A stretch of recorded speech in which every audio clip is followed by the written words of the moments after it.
But this could have, do you think that if you'd stayed in the city, deodorant would have found you earlier?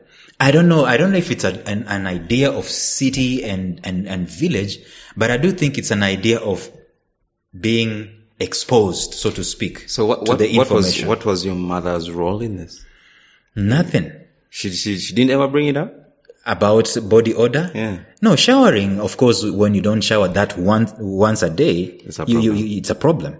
But the body odor thing, nobody mentioned it. Even the teeth, brushing your teeth. Actually, let me tell you something. In the village, we never used to brush our teeth. Used to, what's it called? No, forget about even that stick. Forget about that stick. It's that, basically, we were that poor that... So that was a function of poverty. Probably. Rather than... But you see now, when you talk about that being a function of poverty, look at the prevalence of poverty and the population that is growing, the population of men that is growing up in the idea of poverty, in the realms of poverty. So you have that, there's a genuine lack of information. Might you say it's a genuine lack of information? The word that I want to use instead of information is values. Yeah. A general lack of values. The value here being cleanliness. The value here being discipline. But you see, the issue with poverty is it changes the software of any man. Yeah. It affects the psyche. Even a woman. Yeah. So you see, the opposite of your situation was, honestly, I can no longer say we grew up poor. We're both children of teachers. Yeah. And looking back now, I realize how much of an effort my parents made with a little. My dad once told me a story about how things were so tight. I think at that time I was probably in P4, what should also be standard for. Yeah. And he told me how my mom, on her way to work, because she used to bake for the school, yeah, as her side gig, she'd dip her hands in cooking oil and smear her body.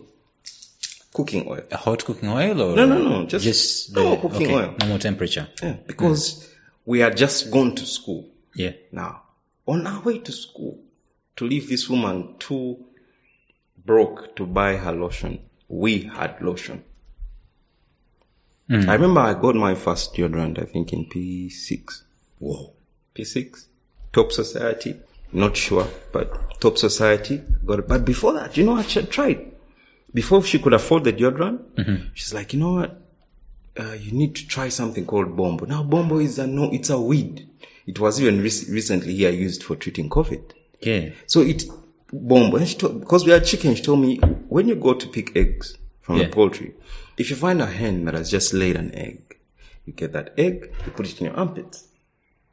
There is a way in which it helps with. You break the egg or something? They don't. That wet part of the egg that has just been laid. Yeah.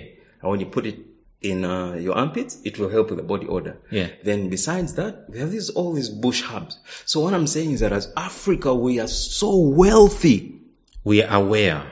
Yes. Like everything we need. Yeah. We have. Whether we choose to use it is a different story altogether. That's my explanation for ignorance. Yeah. So here we're talking about values. So those herbs were available in your village. Yeah. The egg idea was probably available in your village. Yeah. Now, it's a funny thing. As a man, you see, I have all this hair on my head. Yeah. I've never shaven my armpits. Okay. Is that a healthy thing? It goes back to the egg. I think the egg did something. So you don't have hair in your armpits? No. Maybe it's a genetic thing. Possibly. But I think the most important question to ask is, if you did have... If I did have, my mother would have told me, shave, deodorant, and all those things. Right. So, at the end, when you think about it, values of manhood, are so...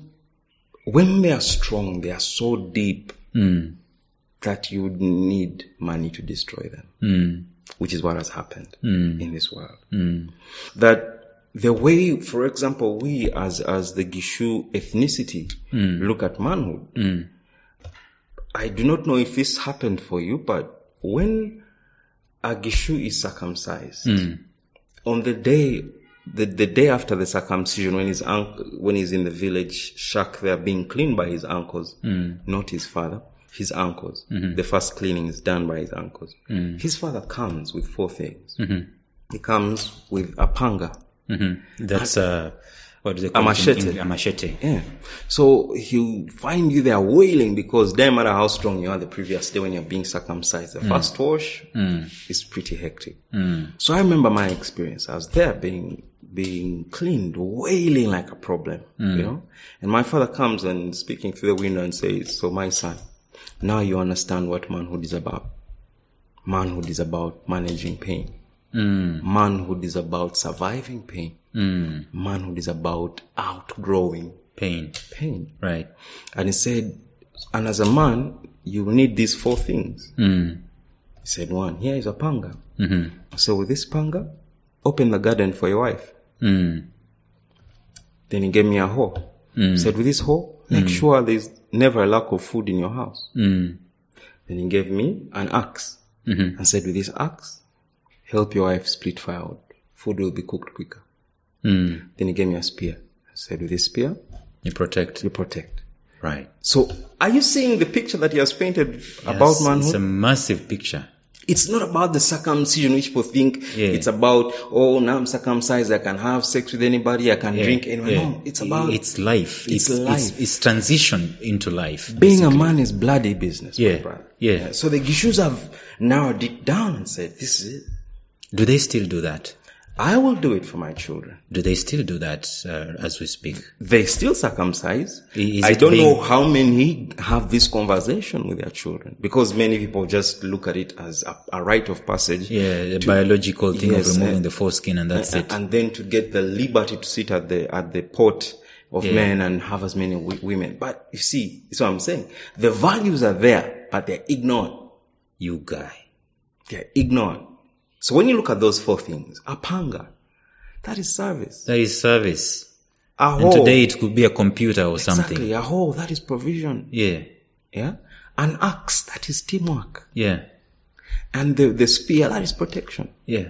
So you put these things in your context, in your world as a man. You get a functioning man right there. Exactly. So now here we are, where a man depends on your car, depends on your house, depends on your bank account. And you know what's interesting? All these things many men will go after so that they can have it easy with the women. Yeah. Or have it easy with other men, or be held in a certain light. Yeah. But when you go deeper, you find that there is nothing. I know. So we basically discussing about identity, and you bring it in a very, very powerful way. And I know maybe later on in this podcast, we're going to be talking about if you were ever taught how to treat a woman, how to work with a woman, how to quote unquote vibe a woman, and so on and so forth from another man, from a root, from a seed, or it's just something that you tinkered with. You remember? Yeah. But you see, at the end of the day, we're talking about either tinkering or doing life as a man with information, with knowledge, with all these things. Tinkering or preparation? Yeah, the two, those two binary, either you are tinkering or you are preparing yourself, or someone is deliberately putting you in a boot camp of sorts. You know, when you have a son, maybe he's 5 years old, and you start boot camping that guy for him to be a man, because I think manhood is not an event. No. Becoming a man is not an event. And it shouldn't be left to randomness. Yeah. It should be deliberate. It shouldn't be tinkered with. Yeah, it should be very deliberate. It should be deliberate. Yeah. This is a life issue. But my friend, let me ask you a question. Do you think we are being deliberate? Do we have societies today, in this day and in this age, that are totally deliberate about raising a man? Or we are just like groping in the dark trying to find out how it is? I want to start by encouraging you and congratulating us on this first episode of Solid Jammers. Yeah. Because Solid Jammers is about being that place where a man can come to and find resources to sharpen themselves, find a hug, find a listening ear, basically a safe space for a man to grow and express themselves. Because men are hurting. Yeah. Now, when you think about this interesting statistic, 70 to 80% of church members are women. Yeah. You go on online church meetings, 95%. You know, you're right, because this Wednesday there was we hosted a cell meeting for those guys who do not know what cell is. It's just a small group of guys from a particular church who come together on during the week, so that they're not just basically depending on Sunday service alone, but they encourage one another. So on this particular Wednesday that has just passed, we had a cell in my house. That statistic proved itself. I looked around and I wanted to tell you, by the way, it was me, me, my son, and 2 other guys. The rest, we were about 15 people. The rest were women. So what does that tell you? Yeah. Women tend to be more intentional about growth. Men tend to be more sporadic about it.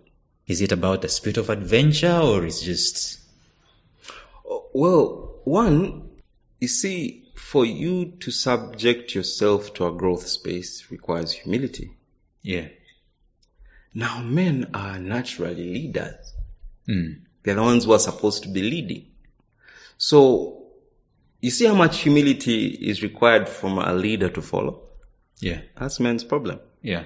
The male ego factor. Yes. That is number one. Number two, how do men learn? It's easy for women to learn by listening. It's better for men to learn by seeing. Or maybe by doing also. Yeah. Because, for example, where do men learn how to pee on the road? I heard that thing. And shake. I heard that thing. Yeah. They saw it from another man, probably their fathers. Yeah. I heard that thing. and so this is to say every time I drive and I see a man peeing on the road, I normally stop and I hoot at him and I shout at him. Probably it's going to change a man or two. But yeah, so we're talking about the importance of being deliberate to nurture men. And I think we have to appreciate that passive learning is not the best learning for men. We need more spaces where men can break down. You see, be vulnerable. Yes, you see, I have, by now, I've suffered some setbacks in life that made me hide. Yeah. Or made me ashamed. And you see, where I went to find help, or even the few men who came to support me or show me love, it's amazing how few of them are Christians. Yeah. Given how involved I was in a Christian world.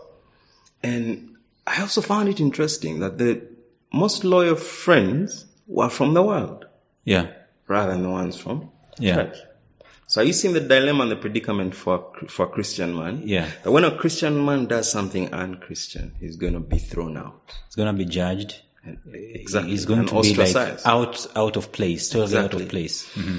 And yet being a Christian man and a non-Christian man, you remain a man nonetheless. Yeah. You're a man.